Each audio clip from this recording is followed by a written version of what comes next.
আজকে আপনাদেরকে একটা খুবই সহজ এবং খুবই কম টাইমের মধ্যে বানানো যায় এরকম একটা জিনিস শেখাবো।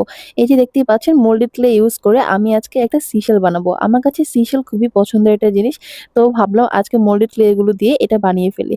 এই যে দেখতেই পাচ্ছেন খুব সহজে এটাকে একটুখানি ঘুরিয়ে এবং সামনের দিকে একটা অংশ দিয়ে তারপর একটা আংটা লাগিয়ে দিলে হয়ে যাবে একটা কিউট সিশেল। আর এই সিশেল বা স্নেল বানানোর একটাই কারণ ছিল, সেটা হচ্ছে একটা চাবি রিং বানানোর জন্য।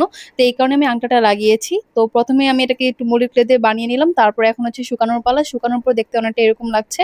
এখন হচ্ছে এটাকে আমি কালার করবো। তো প্রথমে আমি একটা বেস কালার দিয়ে দিচ্ছি দেশো ইউজ করে।